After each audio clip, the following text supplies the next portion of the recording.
Hi, I'm Heather from Heather Handmade, and today I'm going to talk about the things that I wish I knew before I started to sew. My favorite thing to sew is clothing, so this information is really kind of geared towards if you sew clothing, but I think it will work for any sewing practice that you like to do. Number one, the very first thing I want to say, which I wish someone would have told me when I was learning to sew and trying things out, was you are going to make mistakes and that's okay. It's like learning to ride a bike, learning to color in the lines. You need to make mistakes, but you need to learn from those mistakes so that you can continually improve and get better. Mistakes are really hard because, it makes you kind of want to cry. You have to throw something away or it doesn't work. It's just important with whenever you're trying something new that it's okay to make mistakes, learn from those mistakes, and that's what will make those mistakes worth it instead of, a much bigger loss. Number two, figure out fitting. And this one really is for sewing clothing, but it's really important because sometimes I make something with a fabric I love, a pattern I love, a style I love. Everything is perfect except for I get the fit wrong. I do think fit is a skill that you need to learn and work on. Most of the stuff I made for the first 5 or so years, I didn't do any fitting. I just kind of used a pattern and I wore those stuff. I thought they were really great, but I've learned more and I keep learning more.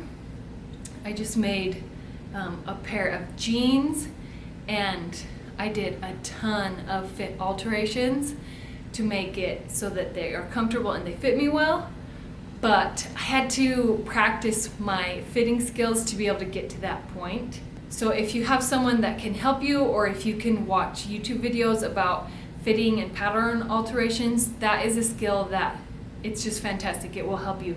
Even if you're just sewing for children, it's important because even children have, unique bodies and unique fit issues. Number three is follow fabric guidelines. And I wish someone would have told me that, but I probably wouldn't have listened to the advice because I liked to just do whatever I wanted. I like to pick a fabric and then pick a pattern and put them together even if they weren't supposed to go together. But as I've sewn more and learned more, there are pattern guidelines for a reason. They will make your project more successful, and it's a good idea. I think once you're really good at following the fabric guidelines and successful at a lot of other things, then you can start thinking outside of the box and picking fabrics that aren't recommended, because you'll know how the fabric works and you'll know how it will work with the pattern. If anything, try the pattern first with the fabric that it recommends, then you'll see if you like the fit and the style. You'll see if you actually wear it. Number four, plan your projects. Now, this might be a little controversial, but if I'm just making whatever to go with whatever, those are the items that are kind of like an orphan in my closet and they don't go with anything. But if I kind of plan either my colors or summer things or how I put my silhouettes together, then I will have something that it will work with and it won't be an orphan. I know a lot of people who like to sew and they just like to sew when they feel like sewing and they want to sew what they want to sew. And if that's you, that's great. I think you should do it the way you want to, or else you might not ever do it. But there still needs to be a little bit of planning involved so that you actually wear what you made. Number five, take your time when you sew. I am someone who rushes. I like to sew really fast and then feel done. I get a lot of satisfaction from marking off a list when I finish something and then being able to wear it. But I usually make mistakes when I'm trying to sew too fast. I am working on being more careful as I sew and taking my time, enjoying the process instead of rushing to the end. So then I don't make any big mistakes like forgetting a pattern alteration or forgetting to finish the seams or forgetting something on the inside that I wanted to do or fixing the pocket. When I am a little more deliberate in my sewing practice, I am much less likely to make mistakes. Number 6 is don't buy or test every pattern. I know some people really love pattern testing because they like to get a free pattern and they actually learn new skills and it helps them improve. But I found for me and my personality is that usually when I'm pattern testing or if I'm buying every brand new pattern, I'm making it to make it and to be cool and not to actually wear it and use it in my wardrobe. So I have found the best thing for myself is when a pattern comes out, I give myself a couple of months and I wait to decide. And if I can't stop thinking about that pattern for 3 months, then I will buy it. And I would rather buy it full price because then I know I really want it and it's worth it than just buying it because it's on sale. I know this is not the advice for everyone. Lots of people are good at seeing a pattern, know what they like, and buying it on sale, and then they use it and they love it. For me personally, I just feel obligated when there's a pattern sale to buy it, and so I would rather pay full price, less patterns than more patterns at a sales price. It helps me save money, and then I don't feel all of this pattern baggage because I have all of these extra patterns. I will say I have been talking about PDF patterns that I usually buy online, and I have the digital copy. When it comes to paper patterns that I buy at like a big box store, those ones I do buy them on sale, but those ones are easy to, you can look at all the patterns and then you wait until they're like $2. And I just have a list of a couple of the ones that I'm looking for and I wait till those are on sale. PDF patterns don't go on sale as much as paper patterns, so they are a little bit different in how they work and how I approach to buy them. Number 7, don't buy all the fabric.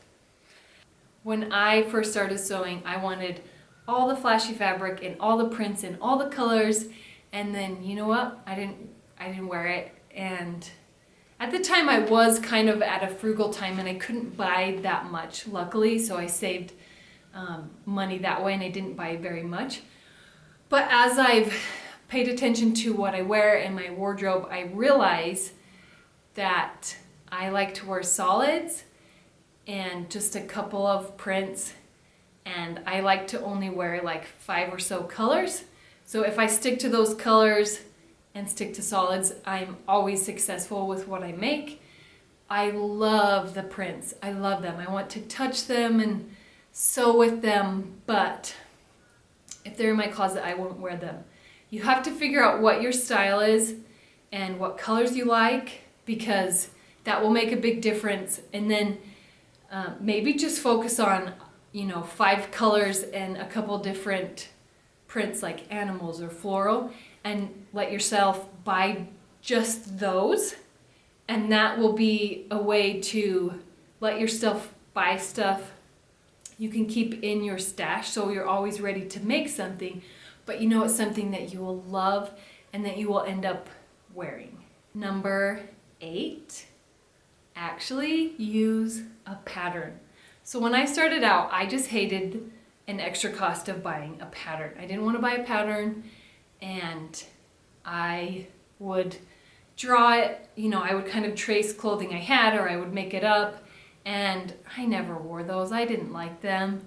I needed a pattern, and once I started using patterns that I knew I would love, I love my wardrobe, my handmade wardrobe. I love wearing the things I make. But it's because I started using a pattern. I know there are some people who have major skills who actually, they can make something without a pattern and it looks amazing and they wear it. That is not my skill. I have to have a pattern. And some of the styles I like a button-up shirt, I could not make that from scratch. I have to have a pattern for all the little different pieces. So maybe that's your skill and you can do that without patterns, and then that's awesome. If you're like me and that's not your skill, be willing to buy a pattern here and there to make your project successful. So number 9, the very last one, this is my last tip. Sew basics and solids. I know a lot of my friends, how they love colors and they love prints, but they also say, I need a basic shirt to wear with this, or I need solid color pants. So they can be bright colored. Maybe you wear bright colored pants or bright colored tops, but they're solid and they go with other things in your wardrobe.